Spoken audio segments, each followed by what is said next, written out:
कि चंद्रयान 3 वापस क्यों नहीं आएगा, या फिर कोई भी स्पेसक्राफ्ट जब जाता है तो वापस क्यों नहीं आता है। यानी इसमें पावर रहे तब तक ये काम करेगा, उसके बाद ये वहाँ पर बिल्कुल लोनली होकर वैसे ही स्टिल रूप में एक जगह पर रहेगा। चंद्रयान 3 जो कि भारत का पहला सॉफ्ट लैंडिंग मिशन है, वो सक्सेसफुली सॉफ्ट लैंड करता है 23 अगस्त 2023 को। और इसी सक्सेस के बाद 23 अगस्त को नेशनल स्पेस डे के नाम से अनाउंस किया जाता है। जिस लोकेशन पर चंद्रयान 3 उतरता है उसी पॉइंट का नाम है शिव शक्ति पॉइंट। चंद्रयान लैंड करने के बाद सबसे पहला इमेज भेजता है, एकदम रॉ इमेज, जो कि एकदम सामने मौजूद मून के एक खड्डे को भी हमें दिखाता है। फिर इसके बाद चंद्रयान के अंदर रोवर जो मौजूद होता है उसका फोटो सबसे पहले रिलीज होता है, जिसको देखकर पूरा भारत एक साथ अप्लॉज करता है। उसके बाद चंद्रयान का एक फुटेज रिलीज करता है इसरो।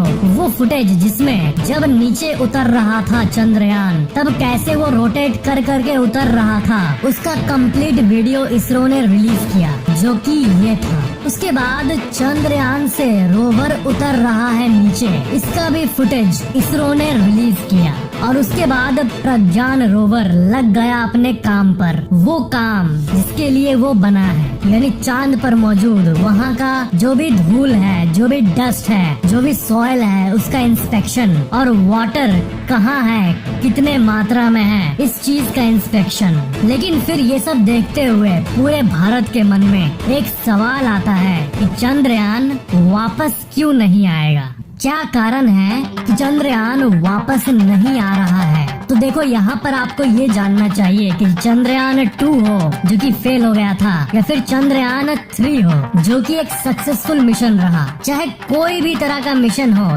जो यान है वो हमेशा चांद पर ही रहता है। मतलब वैज्ञानिकों ने शेड्यूल ही किया है इसको 15 दिनों के लिए, यानी इतने सालों की मेहनत एक्चुअली में 15 दिन के लिए ही की गई थी। ऐसा नहीं है कि प्लान कुछ और किया गया था, कुछ रॉन्ग हो गया तो फिर अब वो 15 दिन तक रहेगा फिर वो खराब हो जाएगा, वैसा नहीं। ये सब प्री प्लान्ड है, और वो भी एकदम कॉन्शियसली प्री प्लान्ड। और 15 दिन के लिए ही इस रोवर को काम पे लाने के लिए इसे ऐसे ही प्रोग्राम किया गया था। 15 दिन बाद या फिर जब तक ये 20 या 25 दिन तक में भी जिंदा रहे, यानी इसमें पावर रहे, तब तक ये काम करेगा। उसके बाद ये वहाँ पर बिल्कुल लोनली होकर वैसे ही स्टिल रूप में एक जगह पर रहेगा। जी हाँ, चांद पर ना कोई हलचल है, और ऑफ कोर्स ना कोई एटमॉस्फेयर है, ना कोई डिस्टरबेंस, एकदम शांति, और ना ही कोई आवाज। यानी जैसे जो कण है, एक एक धूल का कण इटर्निटी तक वैसा ही का वैसे ही रहेगा, जब तक उसे कोई एक्सटर्नल फोर्स इफेक्ट ना करे। यानी जो भी आप चांद पर धूल,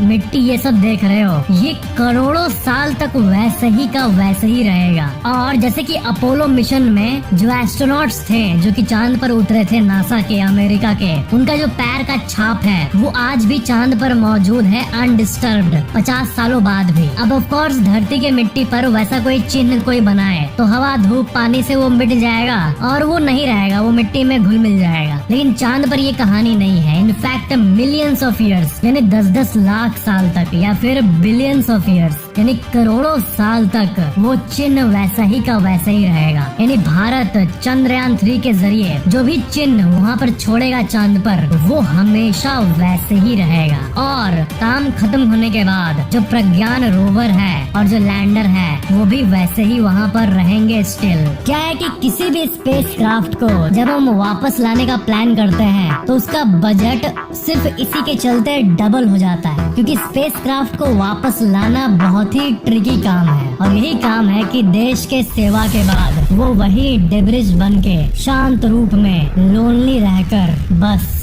अपना प्राण त्याग देगा। यानी उसकी मशीन्स ऑटोमेटिकली मेलफंक्शन कर जाएगी। स्पेस क्राफ्ट को फिर वहाँ से लिफ्ट ऑफ कराना, फिर चांद के ऑर्बिट पे भेजना, फिर वहाँ से पुश करना धरती के तरफ, फिर मोस्ट इम्पोर्टेंटली धरती के वायुमंडल में वापस घुसना, इसको कहते हैं स्पेस क्राफ्ट री एंट्री। ये बहुत ट्रिकी सी चीज है और इसमें बहुत ज्यादा पैसा खर्च होता है, क्योंकि जो धरती का एटमॉस्फेयर है वो एक प्रोटेक्शन है धरती का। वहाँ पर कोई भी चीज आती है, एस्टेरॉइड, मीटेरॉइड या कुछ भी, धरती उसको डिस्ट्रॉय कर देता है, जला देता है। और यही कारण है कि स्पेसक्राफ्ट में ऐसे मेटल्स लगाने होते हैं जो कि 2 बार धरती के ताप को सहे, धरती के एटमॉस्फेयर के ताप को सहे, एक बार धरती से निकलते वक्त और एक बार वापस आते वक्त, जिसके चलते बजट बहुत ज्यादा इंक्रीज हो जाता है। अब कोई मैंड मिशन होगा तब तो ये किया जाता है, चाहे कितना भी बजट लगे। ह्यूमन लाइफ की बात है, इसलिए ये किया जाता है। लेकिन एक स्पेसक्राफ्ट जो कि बस डेटा भेजने के लिए है, ध्यान देना इस बात पर। सबसे इम्पोर्टेंट बात है कि ये जो स्पेसक्राफ्ट है यानी चंद्रयान 3, ये सिर्फ